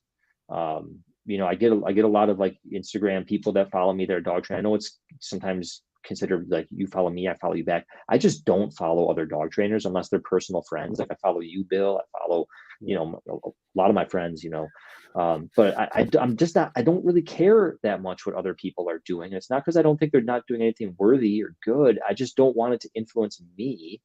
I even had to get that way with my day trading, where I had to like stop looking at YouTube and seeing what strategies other people are doing. Like I just needed to focus on myself, and stop comparing, to what everybody else is doing, because that's just going to make you feel like total shit. It really is. I mean, social media is I'm off of it. a very I've been off of dangerous it for thing. what, since November. And Yeah, it just happened that I just emotionally didn't have the bandwidth anymore to take it, man. And I'm like, yeah, look, I'm gone. And yeah, one of the best decisions that I've ever made is absolutely. I to, don't have Facebook on my phone. I, nope. I only access it from my PC, and I do it just to check. We have a private group for members of Consider the Dog. That's probably the most stuff that I'm generally engaging with on Facebook. I have Instagram on my phone, but I follow like so few people. And Yeah. most of them are just like either like funny memes. Like I go to Instagram for like comedic relief half the time. Totally. It's just like funny memes and stuff, or a few like celebrities. Like I follow Fleet. I follow a few other celebrities that I enjoy following their work, and news sources. But I don't use it as a social platform really. Well, Um, we have to remember too, dude. And if you guys haven't seen The Social Dilemma, check it out, because you got to remember this is supercomputers pointed back at your brain, and your yeah. brain is like a itty bitty thing compared to these supercomputers, man. Your brain, the supercomputers are daunting, and there was the two words that basically changed everything: endless scroll. Hmm. Your brain can't get enough of that, man. It's gonna chew it up forever, and then pretty soon you've spent all day long on this thing and you've done Yeah. nothing. And now, except for you've just been pissed and arguing Yeah. with people and stuff, man. Yeah. And I just Can't do it. the Can't only do it. reason I do it is to do these live streams, and the reason why I do these live streams is because Gina, my shadow student, was like, "Look, dude, as my time as a dog trainer, most of the teachers I've found are from your live streams." And so I Yeah. was like, this is a great opportunity to bring people that are knowledgeable and that are real and authentic of what they do to the light where other people may learn from them. And so Yeah. that's why I do this. And there is value, like, there is value in some of the stuff that's out there. I do like YouTube. I use YouTube a lot for watching educational stuff, learning about things. But I think you have to be aware of how we're using social media, especially as a professional, especially as a dog trainer, especially when you're newer. And again, you're comparing yourself to everybody else who just looks so successful. Like they're winning with every dog and they're solving every problem and all their clients love them and all this stuff, right? So I think we have to recognize we can use it as a tool. We can use it for things like watching specific streams, but you got to understand that behind that tool is also being weaponized against you ultimately. And you really need to keep your defenses up. If you're going to use it, you need to stay defensive, because the corporations behind it, the algorithms, et cetera, the supercomputers, they are geared to make you use it in a really unhealthy way, because their profitability is tied to really unhealthy usage of these tools. They're not on your side, and you have to know that. You have to keep that in mind and make sure, because it's tough. I was reading a thing in the Washington Post today, not to get too off topic here, but it was a woman who is a psychiatrist who has children, who refuses to buy her children smartphones because she works with teens. And she was like, an overwhelming percentage of the teens that she works with, she makes all of her teenage clients show her their screen time reports. And she said on average, over 9 hours a day is being spent on their phones, which is more than they're sleeping. And it's so difficult for them, especially teenagers' brains aren't fully developed yet. It's really difficult for them to control that, to know the right from wrong there, and to keep their defenses up. And then it's a battle for their parents, but even the parents are then struggling with it. So it's hard for the parents to even try and enforce it when they're on their phones constantly too. And it's not that I'm not sometimes guilty of getting lost in scrolling Instagram. But it is something that, again, when we talk about that imposter syndrome, when we talk about our feelings of worth as dog trainers, especially, you got to consider what people are not showing you. 2 hours 41, 3 hours 5 minutes now, but average, but I've had like 5 hours and 7 hours on my phone. But I mean, I tend to be in that like 2 to 3 hour range, but a lot of it's emails. You know what I mean? I do a lot of my emailing from my phone. Mine's all YouTube. I have a Discord group. I do a lot of YouTube. I do watch a lot of YouTube. But I don't. I also block apps during the day. During certain hours, I have apps that are blocked. I use an app called Opal, which will block certain apps if you wanted to, make it a little bit tricky to re-engage them. And that's really helpful as well. So I try not to watch YouTube during the day unless I just actually am like eating lunch or something like that. Well, there's productivity. Definitely not on Instagram and whatnot. There's ways that you can be productive. And then there's a book that I definitely recommend, Deep Work, How to Focus in the Distracted World. And where they talk about flow, about 90 minutes. We got about 90 minutes that we can optimally stay in flow. It takes us sometimes about 45 minutes to get into that. Yep. That's my trading life. I start at 9 o'clock. I do about 30 minutes of preparing. The market opens at 9:30, and then I trade from 9:30 to 11, and then I'm done. Like win, lose, or draw, I'm done at 11. Like I shut it down, I turn it off, because I go beyond that, and my brain, I can feel it. Again, that's the weird thing about that world. It requires so much focus, but you have evidence of your mental fatigue right in front of your face. Like there's no hiding it. You can actually see. I can see it. I can literally, like, it just got to a point where I was like, yeah, I would love to keep going here, but like statistically, I can look at my numbers and like, nope, 11 o'clock, I shut it down. Well, and that's it. It doesn't matter. And that's the same thing happens, and it's called energetic residue. And it takes up your brain, dude. And people think that they can multitask, and energetic residue, man, you're not going to be able to focus 100% effort into a task if you think that you can multitask.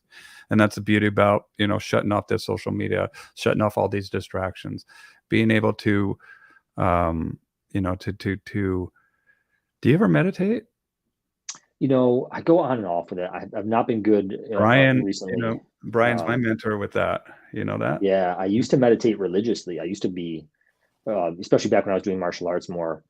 And then I had kids. Even after my son was born, I was still good. But 2 kids creates a different a different ball Total game. And chaos, things dude. are slowing down now. My daughter's getting old enough now. Like they're finally playing together now, which is like huge. Cool. They'll play together for more than 5 minutes without trying to kill each other. So we're starting to be, my wife and I are starting to be able to do more self-care. There's a few years, especially during COVID. Being a parent of young children during COVID was I can't even imagine. really, really challenging. Like my heart goes out to any of the listeners here who have young children, particularly during COVID, because like a 3-year-old can't entertain themselves and they're stuck home and you can't go places. Nobody's inviting kids over to their houses. There's no birthday parties, or you can't go to these indoor play areas. Like nothing. Like you are the sole entertainer of your children. And especially here in Buffalo, where the winters are tough and you can't even go outside and play on playgrounds and stuff. Self-care for us adults became very, very challenging. I stopped going to the gym. I have a bad hip. It's really important for me to stretch and do mobility work. I have an issue with my hip. So we're finally able to, we're starting to get better about self-care and have to rebuild those habits, which is tricky too. And definitely meditation should and could be a big part of that for sure. Well, I just posted up in the comments, one of my favorite meditations is just a 15-minute morning meditation. Get your day started right with Joe Dispenza, my man, Joe Dispenza. Who I highly recommend his work, you guys. And then what else is really beneficial that's very similar to meditation and can be like a different way to approach it for some people who maybe struggle with meditation, is something that I learned about this past year. And it's referred to as morning pages. I don't know if you've ever heard of this before. No. Doing morning pages. So basically you have a journal. Evan's and here. Evan. My man. Evan, I want you on here, bro. I want you on here, man. I would love to do a live stream with you, man. Yeah. Hip Chihuahua I love story. Evan. Evan's a great guy. Yeah. Anyway, shit, now you messed me up, Evan. Sorry. What was I talking about, Bill? I don't even know, dude. What was he talking about, you guys? Man. Hold Somebody on. save me here. Somebody save me. Somebody save me. Dude, I don't even know it. I was supposed to be the one listening here. Just no, I had a point. I had a point I was gonna make. I always get frazzled around Evan. It's the mustache and the ponytail. Like he just morning pages, Evan. Morning pages. There we go. Yes, morning pages. It's good. It's good stuff. It's really helpful. I have some of my clients do this too. So you wake up in the morning and you got a notebook and you literally are just writing down like stream of consciousness. Oh, wow. Just writing it down. You don't have to have punctuation, nothing. And if you have nothing to write, you just literally write like, I don't know what to write. I'm just writing because I'm supposed to. And you just start writing. Like just, even if that's what it is, you just write and you fill 2 pages. It could be front and back of a page or whatever, but you fill 2 pages of whatever. And it could be total gibberish, whatever. But inevitably you start writing down things about stuff you're processing and problems you're having and things you're thinking about or something you're worried about or a goal for the day or whatever. And what's interesting is twofold. On one level, it is a total mental dump. And this is something that I experienced, especially when I was building my business, when I was growing my training center. I constantly had this like massive like task list. Like there's just so much stuff that always had to get done. When I was taking this business from like tiny into like an explosive, there's a pretty big forest. Yeah, trees, man. And I'd be lying in bed at night and I would keep going over something. And it was like, I would keep thinking about it over and over. And I would go, I know my brain is cycling this because I'm afraid of forgetting it. And so I started keeping a notebook next to my bed. And the moment I would write it down, whatever I was thinking about, the moment I would write it down, my brain would stop cycling it. Because now it's on my list. Now in the morning, I'm going to wake up, and if it is important, I'm going to transfer it to my to-do list. And it's on my to-do list. And I'm not going to forget it. So I don't need to cycle through.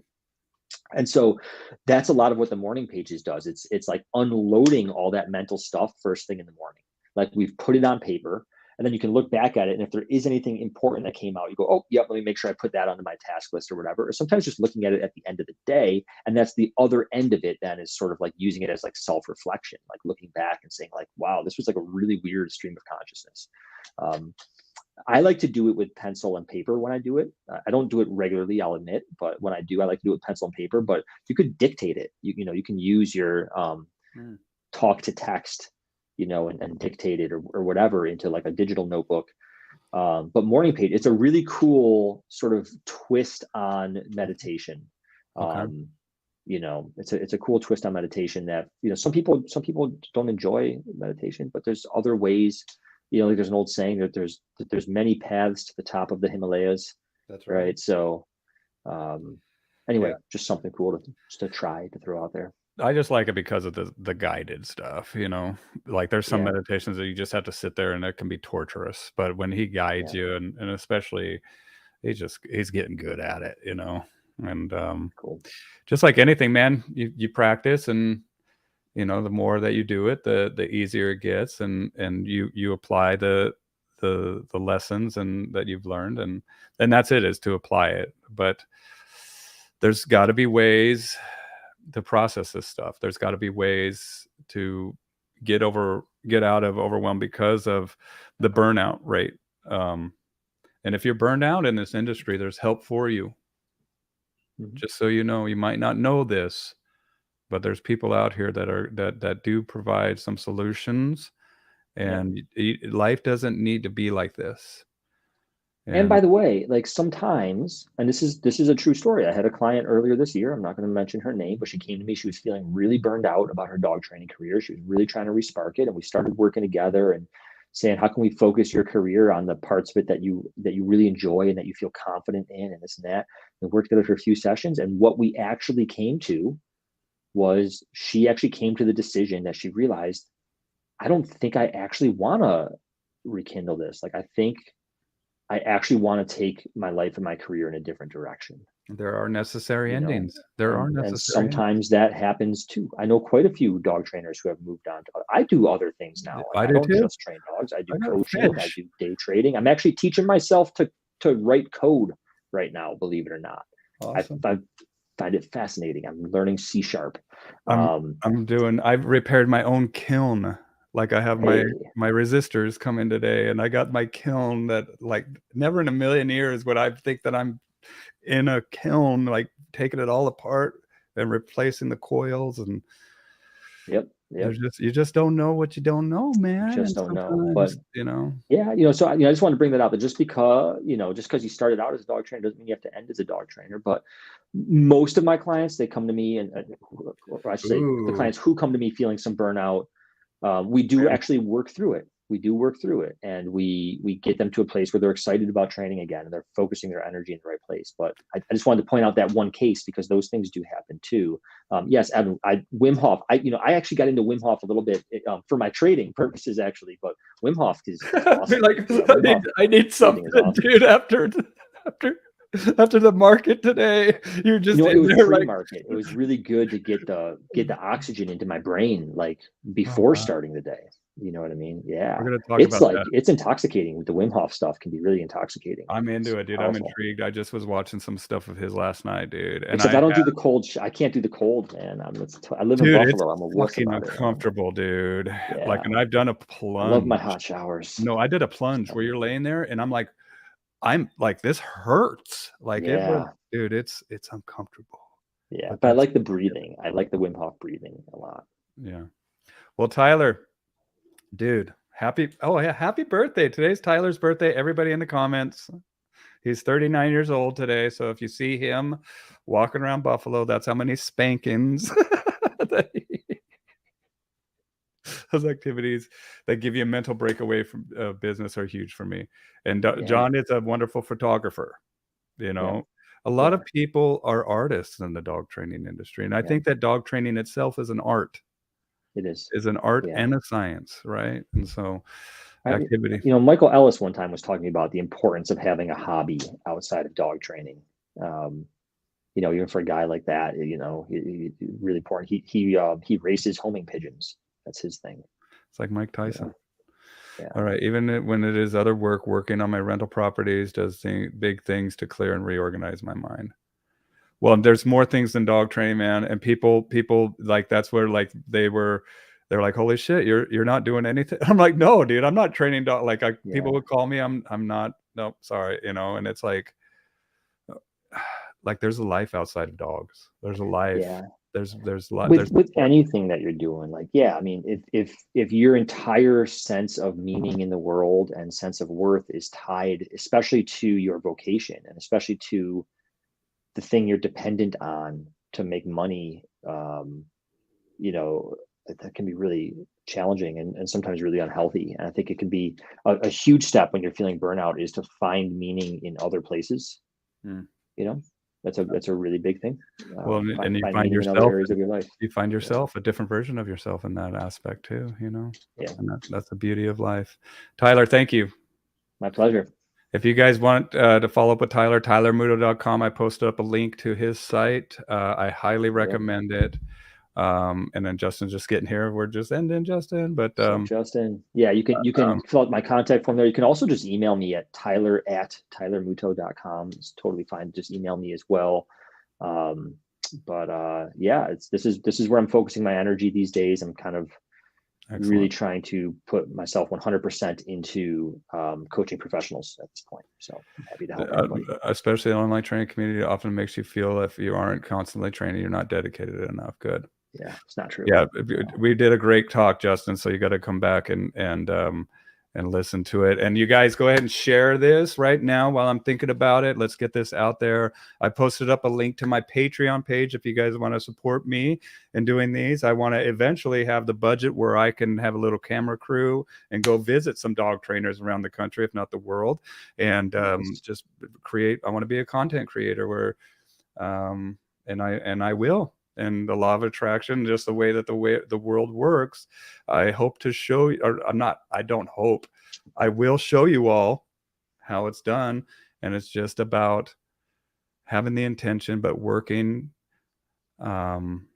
just always working towards that goal, but also taking time for yourself and understanding the why behind the reason you're doing all this stuff is super important. And, you know, Zepha Linda says that you are not alone, and I want to say you are absolutely not alone. Mm-hmm. And Adrian, great talk, boys. Thank you. You're welcome. Thank you for being here. Love it. Thank you, Teresa, for being here.